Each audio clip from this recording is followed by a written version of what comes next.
John Fitzgerald Kennedy and Jacqueline Kennedy Onassis entered marriage as a calculated alliance of charm and ambition, a union braided with family expectations and private tenderness. Jacqueline brought elegance to a political clan defined by relentless drive, and John offered the magnetism of promise, a future written in the cadence of youthful speeches. Within the executive mansion, their partnership unfolded as choreography, dinners as policy theater, and early motherhood as a softening focus for a hard-edged capital. Controversy trailed the radiance. John's restlessness, whispered affairs, and the Bay of Pigs debacle tested the lacquered surface, while the Cuban Missile Crisis turned marriage and statecraft into a single vigil. Jacqueline, ever composed, recast vulnerability as strength, shaping fashion, restoration, and historical savvy into cultural power. The White House became a set for American mythmaking, even as private doubts kept pace with public acclaim. The performance worked until the script shattered in Dallas. Decline came as an instant, and the nation's breath stopped with it. The shock of the assassination met a widow who understood ritual, and Jacqueline staged mourning with austere precision. The cortege, the drumbeat cadence, and the riderless horse taught millions how to grieve, while the young children, small figures in dark coats, froze time. In the years that followed, Jacqueline sought refuge from obsession and danger, remarriage as protection, and distance as a form of survival, while John remained forever the age of promise cut short. Their burial spoke the language of liturgy and brick. At Arlington National Cemetery, on a gentle slope with the city's marble on the horizon, the eternal flame burns beside John, guarded by low stone and clipped grass. Jacqueline lies near him, her name carved with calm economy, the dates a measured echo across the hill. Visitors file past the granite, eyes drawn to the small fire that never sleeps, the embassy of remembrance set into earth. The irony is plain and piercing. A presidency of televised momentum is reduced to a steady flame, not a roar, but a whisper that will not go out. Jacqueline, who designed memory in life, curated it in death, returning to the solemn stage she once arranged. Here, the tumult of scandal and triumph compresses into quiet light, and a marriage that played before the world finds its final scene in a controlled, everlasting burn. But the truth behind that calm, a myth managed to last, was darker still.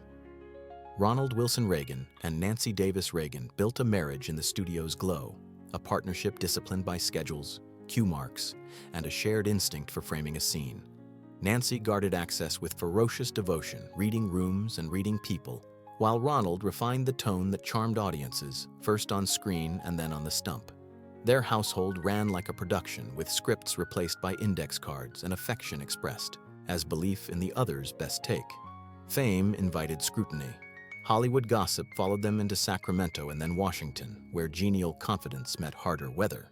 Iran-Contra rewrote the third act with shadows, testing trust in a leader who preferred sunny skies to windowless rooms. Nancy, blamed for influence and praised for vigilance, turned to astrology, an old Hollywood habit repurposed as reassurance. The couple, expert at presentation, met the scandal with a practiced blend of apology and forward motion, crafting myth from fracture and keeping the camera on hope. Decline arrived quietly, then all at once, the words slipping out of reach, the smile intact but untethered. Ronald announced the diagnosis with a farewell letter that felt like a curtain call, while Nancy became sentinel and spouse, the long caretaker in a house full of photographs. Years stretched into ritual, visits limited, memory thinning to light through gauze. When the final day came, it felt less like a shock than a slow fade to black, followed later by Nancy's own measured exit, loyal to the end.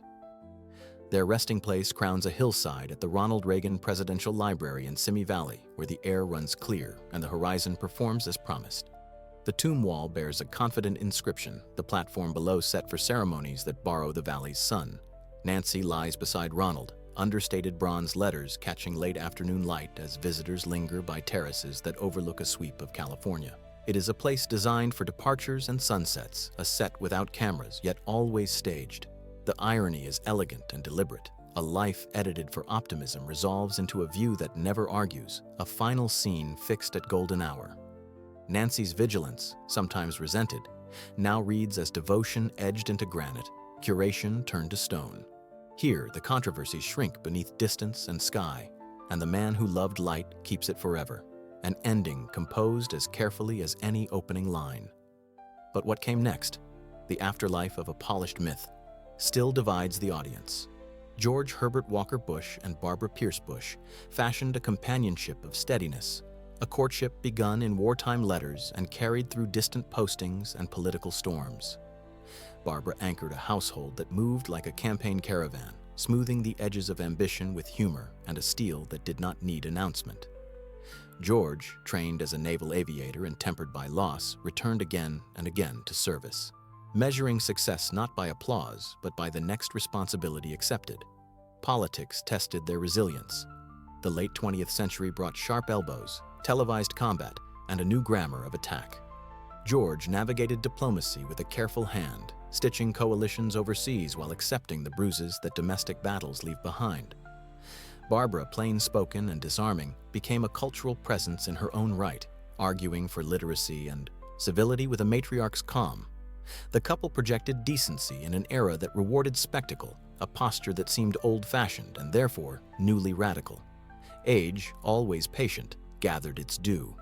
After decades of travel, speeches, and family milestones, ailments accumulated and grief over a daughter lost long before never quite left the room. Barbara's health failed first, and the matriarch's departure left a quiet that friends described as vast. George followed within months, the aviator's final glide made with messages of gratitude and a last conversation carried home. Their exits felt inevitable and yet sudden, the kind of endings that surprise because they are so fitting. At the George H.W. Bush Presidential Library in College Station, the family plot sits beside a calm body of water, a modest grove of trees keeping watch. Granite markers align in measured simplicity, Barbara and George side by side, and nearby the small stone for their daughter, the absence at the center of the circle made visible. The path to the graves is unpretentious, the landscaping trimmed but not ornamental, the library's red brick a polite backdrop to private remembrance. The symbolism is restrained and exact. A life spent in motion concludes beside still water, a public figure's story gathered into family order. Barbara's candor and George's reserve meet in the clean lines of the plot, an aesthetic of dignity that refuses drama. Visitors find no grand vista, only proportion and calm, a fitting coda for a pair who treated power as obligation. But the quiet here conceals a harder truth, that decency, even honored in stone, must contend with louder eras still to come. Dwight David Eisenhower and Mamie Geneva. Dowd Eisenhower began as a pairing of Army itinerancy and Denver charm, a marriage trained by trunks, transfers, and long separations. Mamie learned the codes of posts and parades, turning small quarters into homes with punctual grace, while Dwight climbed through responsibility, a planner's mind concealed behind an approachable grin. Their partnership, cordial and steady, carried the weight of distant campaigns and the ordinary frictions of rank and routine. With victory came glare. Dwight's command in Europe made him a household name, and public whispers about companionship abroad ran beneath the celebrations. Mamie met rumor with poise, presenting hospitality as armor and a smile as policy. In Washington, the couple navigated Cold War brinkmanship, schoolhouse integration orders, and the slow building of an interstate web, a practical project that redrew the nation. They managed storms with understatement, a style so calm that critics mistook it for drift, and admirers called it discipline. Decline felt like the last miles of a long convoy. Heart attacks announced vulnerability, treatments slowed the tempo, and the once tireless schedule became punctuated by hospital corridors and careful diets. Mamie, ever attentive, managed visitors, routine, and mood, while Dwight submitted to the halved pace with a soldier's economy. When the end arrived in a springtime hospital, it carried the quiet of orders completed, and years later, Mamie followed, the keeper of the household joining the commander at rest. Their tomb lies within the chapel at the Eisenhower Presidential Library in Abilene, the hometown pilgrimage that defines the general's chosen simplicity. The crypt is low, the stone unadorned, the lettering modest, and nearby rests their first son, a loss that shadowed early years. Outside, the Kansas wind moves over prairie grass and red brick, and the museum's plain geometry frames a landscape that Dwight never romanticized but always respected. Visitors step into the chapel and find proportion, not pomp. The irony is austere and clarifying. A life that spanned continents, armadas, and alliances concludes in a setting that could host a small congregation and a hymn. Mamie's social choreography, once the capital's heartbeat, resolves into quiet marble that asks for no spotlight. Here, the Supreme Commander and the First Lady take their place as neighbors again, the cemetery of memory reduced to a town's cadence. But what remains, the tension between grandeur and restraint, deepens in the stillness. Richard Milhous Nixon and Thelma Pat Nixon joined forces as strivers, two Californians who believed in endurance as destiny, a creed forged in scarcity and sharpened by ambition. Pat, pragmatic and private, stabilized a household that moved with campaigns, while Richard honed a combative eloquence that fit a nation nervy about communism and change. Their marriage, formal on the surface and intense beneath it, carried them from Whittier rooms to world capitals where protocol replaced small talk. Controversy shadowed assent. Early victories brought charges of ruthlessness, and the Checkers broadcast revealed a political performer adept at mixing confession with defiance. The presidency delivered diplomatic coups, journeys to Beijing and Moscow that rearranged the chessboard. Yet enemies multiplied and resentments thickened. Watergate turned the West Wing into a siege, tapes into a tribunal, and trusted aides into witnesses. Pat, bruised by public scrutiny, kept her poise, a careful smile masking a storm few outsiders ever measured. Decline came as a slow fall, then a plunge. The resignation, unprecedented and televised, left Richard diminished and defiant, the lawyer-president pleading his case to history. Exile in San Clemente became a workshop for redemption, books and interviews framed as testimony, while Pat's health faltered under the weight of years and cigarettes. She died first, mourned with a decorum that suited her reserve, and Richard followed within a year, velled by a stroke after a final burst of public sympathy. Their graves rest on the grounds of the Richard Nixon Presidential Library in Yorba Linda, a tidy garden not far from the small house, where Richard was born. Flat markers lie beneath clipped lawn and citrus air, the modest stones within sight of a white frame cottage that stages a parable of origins. Pat sleeps beside Richard, the two aligned as they were in life, and visitors walk from museum galleries into a courtyard where fountains tame the California noon. The symbolism is precise and unsettling. A career defined by surveillance and secrets ends in open air, a tranquil rectangle where even the shadows feel managed. Pat's reticence, which once complicated public warmth, now reads as dignity fixed in granite, while Richard's sprawling narrative contracts into brief lines of dates and title. In this curated calm, the fury of investigations recedes into hedges, and a difficult marriage settles into symmetrical peace. But the quiet suggests another verdict. That controversy, however buried, rustles just beneath the grass. Lyndon Baines Johnson and Claudia Ladybird. Johnson forged a partnership of appetite and ballast, a marriage where one voice drove the room and the other steadied the furniture. Ladybird's wealth and calm opened doors and soothed tempers, while Lyndon's hunger for influence filled every hallway from Hill Country to Capitol Hill. Together they turned a ranch into a command post, a family enterprise where politics set the clock and guests learned to talk while walking. Controversy shadowed triumph. Lyndon's mastery of the Senate produced landmark compromises, and the presidency delivered civil rights statutes that remade the republic. Yet Vietnam tightened around the administration like wire.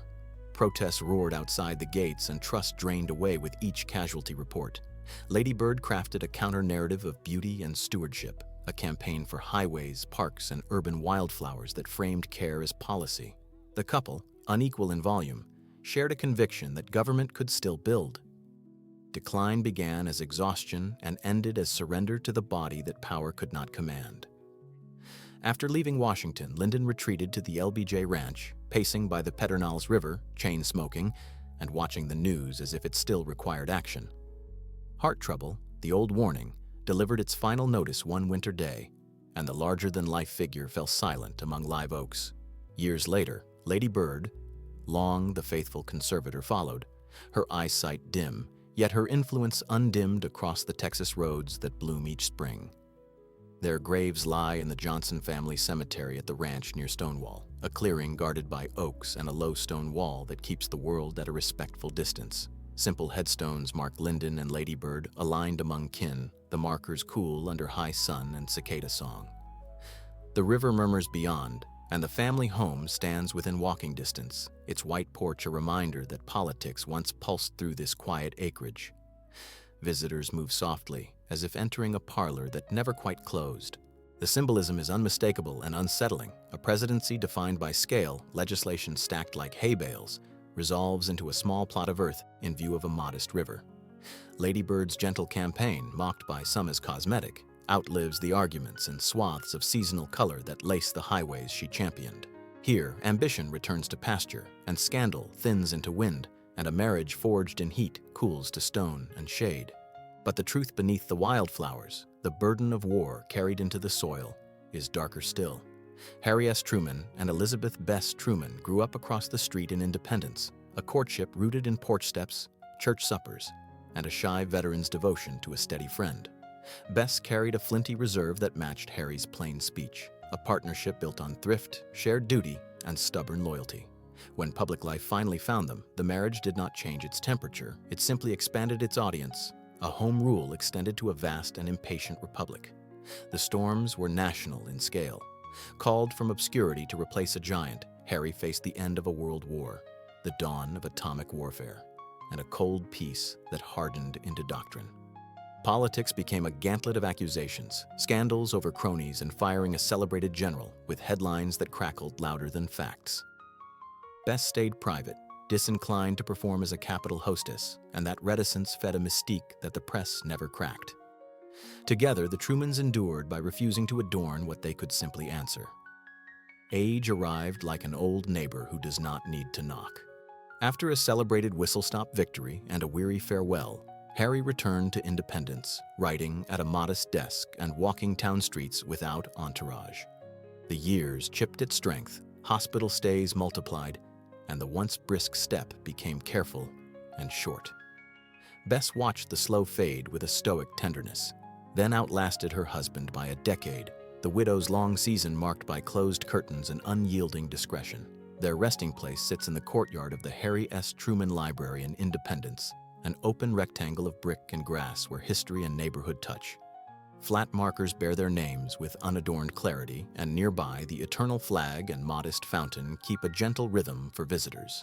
The library's low lines frame the graves without towering over them, and school groups pass through with the soft shuffle of field trip awe. Bess lies beside Harry exactly as she lived, near but never on display. The symbolism is quiet and exact. A presidency criticized for bluntness ends in stones that say only what needs saying, no more. Bess's privacy wins its final argument, a public figure who remains essentially unreadable even in memorial.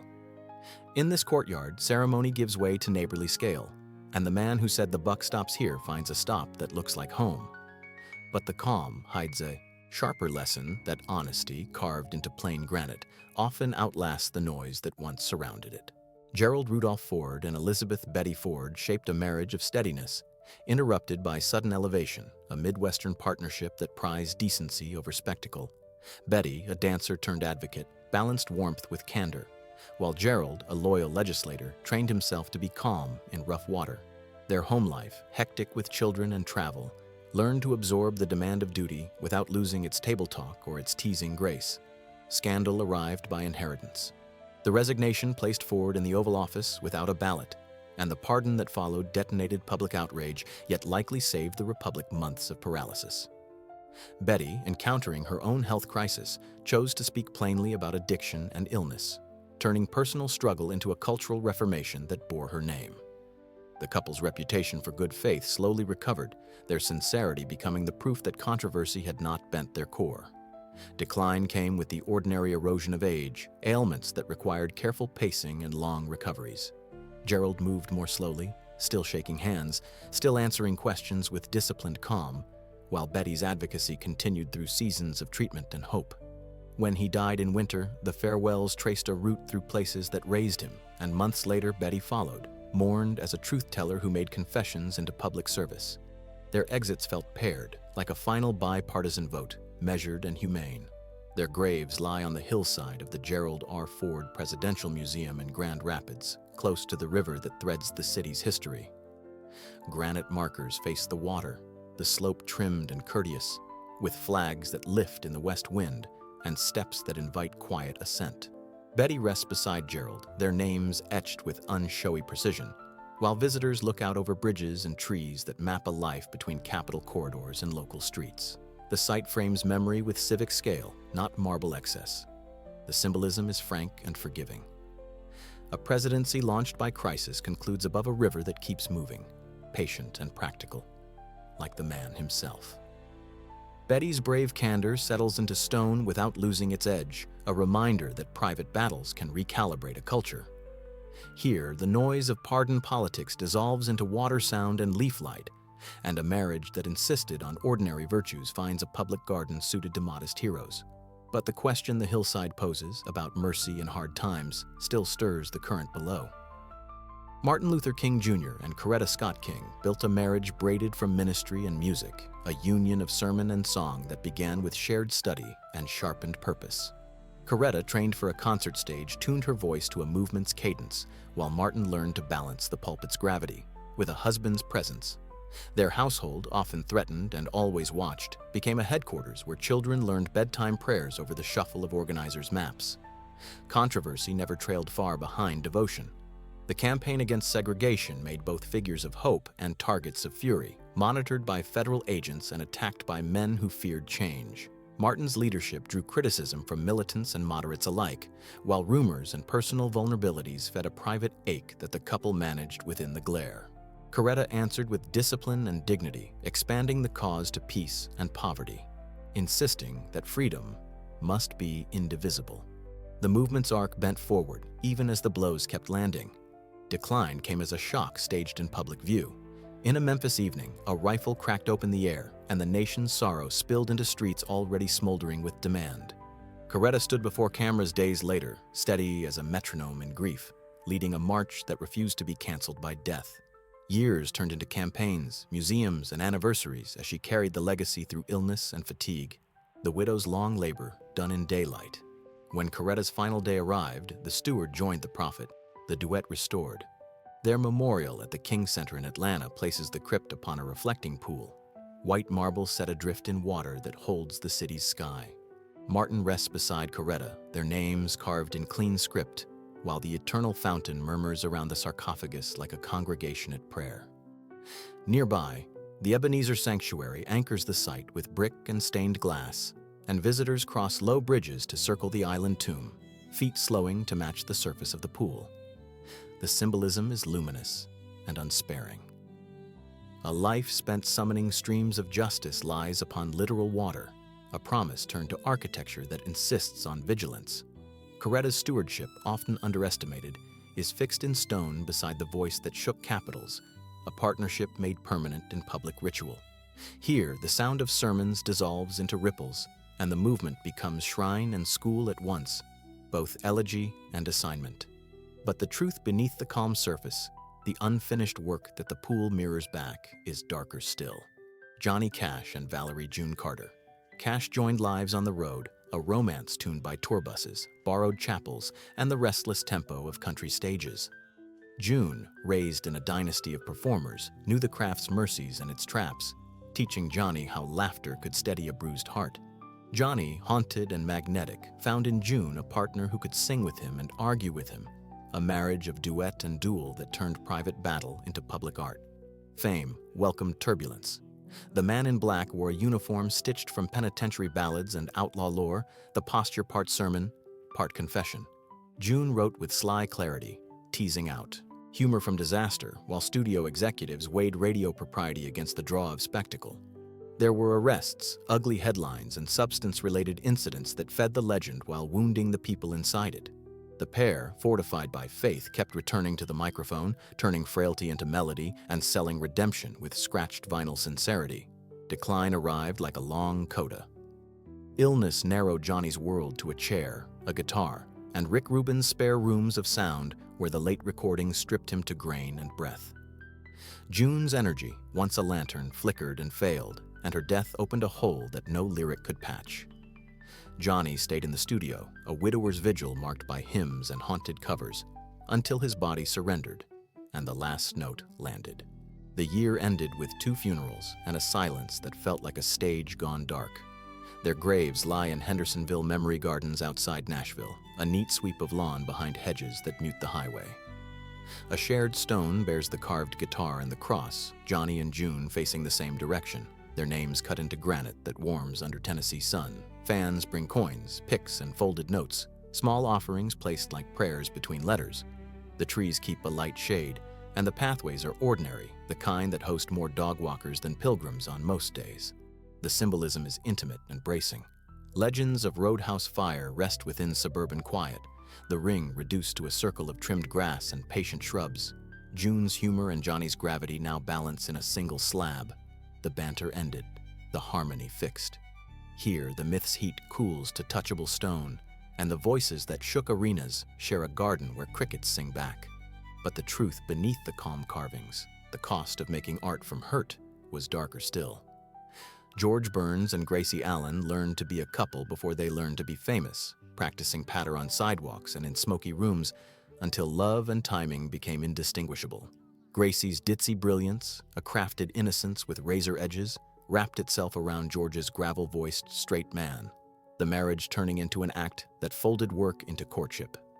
At home, they were tender and efficient, rehearsing bits at breakfast and holding hands through the grind of circuits and broadcasts. Success invited reinvention. Vaudeville shrank, radio bloomed, and the pair adapted, carrying their living room into the nation's imagination, then refitting it for early television's bright boxes. Gracie's persona charmed presidents and plumbers alike, while George learned the art of the aside, the arched brow that let audiences feel a step ahead. When Gracie retired, the industry guessed the duo's era had ended, yet affection kept the public near, and the myth of their banter only deepened with absence. Decline arrived with the gentle cruelty of time. Gracie's health faltered, and the woman whose bewildered questions had once steered entire plots fell quiet, leaving George to tend a life arranged around her rhythm. Her death left him bereft and devoted, a widower who built each day around memory's stage directions. Years lengthened, and George, improbably ageless, smoked his cigar through one more career, turning nostalgia into an encore that lasted until a 100th year finally bowed him off. Their resting place is at Forest Lawn in Glendale, a cemetery of manicured hills and polished niches where Hollywood's stories slow down. The mausoleum crypt bears both names, modest letters etched into marble that glows with the filtered light of stained glass. Fresh flowers often sit in slim vases, bright jokes without punchlines, while visitors whisper quotes and smile at the thought of interruptions that will never come. George lies with Gracie as he always promised, the straight man finally without a setup to launch. The symbolism is poised and a little heartbreaking. A partnership that lived on timing now keeps a silence that cannot be broken. The last laugh held in stone. Gracie's luminous confusion, a mask for comic intelligence, softens into a carved name beside George's steady presence. The duo reduced to symmetry and shade. Here, the audience's laughter becomes footfall on cool floors, and the red light above the camera is forever off. But the truth of their grave, a love that outlasted the routine, still startles those who linger. Walter Elias Disney and Lillian Bounds. Disney began with thrift and wager, a studio marriage made in rented rooms and long nights of pencil dust. Lillian, an ink artist who became a partner in every sense, tempered Walt's impatience with a bookkeeper's clarity and a wife's piercing humor. Their home life tried to make space for ordinary dinners amid extraordinary plans, daughters tucked into bed while storyboards colonized the dining table. Triumphs drew storms close behind. The studio's early collapse over distribution, labor strikes that split friendships and rattled payrolls, and accusations hurled during fevered hearings left reputations bruised. Walt answered with invention, stretching animation into symphonies, then building a park that turned imagination into geography. Lillian served as editor and compass, naming a cartoon mouse with casual ease and deflating grandiosity with a well-timed quip. They crafted wonder in public while defending privacy with stubborn gates and careful friends. Decline came quickly, as if the work had outrun the body that drove it. Illness announced itself in a hospital winter, and friends described Walt charting rides on the ceiling tiles as if sketches could ward off finality. Lillian faced the tidal wave of condolences with measured grace, stewarding the company's next era without surrendering the family's scale. Decades folded into quiet philanthropy, travel, and a long widowhood that kept Walt present without embalming him in sentiment. When Lillian's last day arrived, the housekeeper of a vast dream finally rested.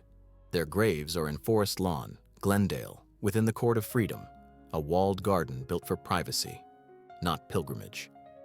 A small family plot sits behind discreet hedges, a restrained stone for Walt and nearby markers for Lillian and kin, the lettering neat and unboastful.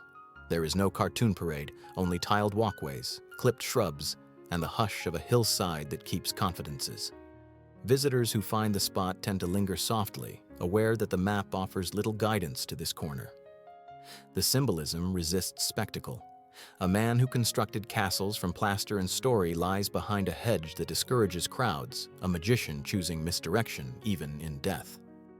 Lillian's steady discretion rules the garden, her preference for boundaries turning into stone and shrub. Here, the fireworks fade into evening air, and the kingdom builder shares a private enclave with the woman who helped name his first sovereign mouse. But the truth behind the restraint, the cost of enchantment on mortal lives, is darker still. Francis Albert Sinatra and Barbara Blakely Sinatra fashioned a late-life alliance of glamour and careful peace, a marriage that stabilized a legend accustomed to turbulence. Barbara, a former model with social fluency and a measured will, curated calm around a man who had long conducted rooms like orchestras. Sinatra, older and more reflective, still carried the voltage of a spotlight, yet at home he leaned on routines, friends, and a wife who understood the tempo of fame without surrendering to it. Controversy never fully retired. The decades before Barbara included fiery romances, public brawls, and whispers about mob acquaintances that clung like cologne. Sinatra's cultural dominance survived changing tastes, shifting from swing halls to stadiums, then to elder statesman status fronting orchestras with tuxedoed assurance. Barbara absorbed the glare with poise, building philanthropic work that softened edges while accepting that legend brings baggage. The couple managed the narrative with a wink, the chairman and the quiet executive beside him. Decline, inevitable and incremental, thinned the famous voice to a weathered instrument that could still break hearts. Health scares interrupted tours, and a final collapse arrived after years of effort to extend the run. Barbara's vigil at the bedside felt like the flip side of applause, the soft sounds of machines replacing ovations.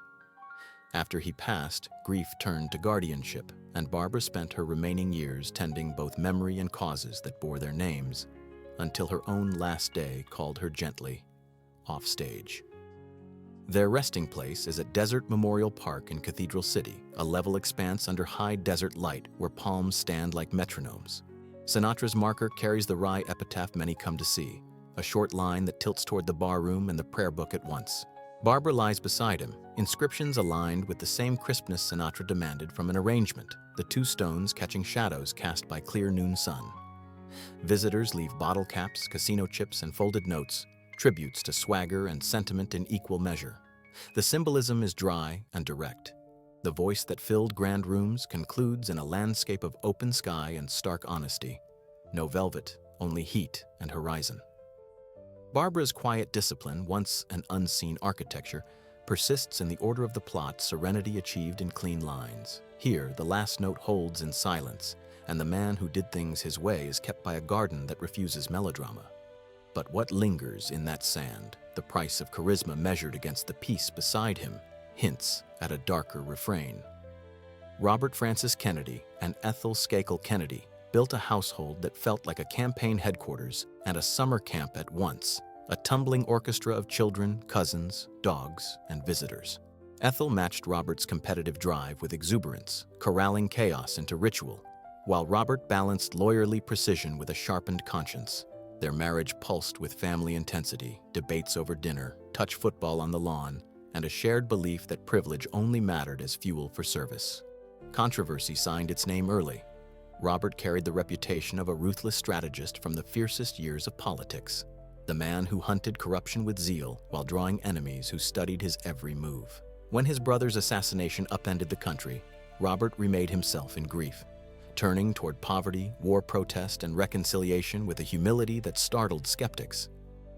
Ethel kept pace with unflagging energy, a hostess who translated compassion into logistics and who treated guest lists like field manuals. The new campaign, equal parts policy and pilgrimage, gathered converts and risks. Decline came as a televised calamity. In a Los Angeles hotel kitchen, celebration became catastrophe, and Robert fell amid steam trays and fluorescent light, a crime scene that felt like a broken covenant. Ethel, pregnant and stunned, faced the long labor of survival, raising a brood while guarding memory and mission through decades that tested stamina. Time compounded losses and hard seasons, yet the widow's work never ceased, a life of advocacy, athletics, and perseverance that kept a name active when it might have gone to marble too soon. Their resting place lies on a gentle slope of Arlington National Cemetery, down the hill from the brothers' eternal flame, a white cross marking Robert with monastic restraint. The path to the grave traces a line of pilgrimage past rows of military dead and toward a clearing where words from speeches are carved into stone nearby, the cadence of conscience captured in granite. When Ethel's long journey ended, her burial beside Robert closed a circle that had stretched across half a century. Quiet, alignments replacing the whirl of their early years. The symbolism is austere and exact. A man who learned to speak for the voiceless lies under a plain cross, humility chosen as epitaph, while the widow who carried his banner returns to the same slope. The nearness to the eternal flame binds brother to brother, rival legacies reconciled by distance that can be walked in minutes. Here, a life of motion finds stillness, and a marriage tested by history resolves into simple stone and clipped grass. But the truth that lingers on that hill, the ache of roads not taken, remains darker still.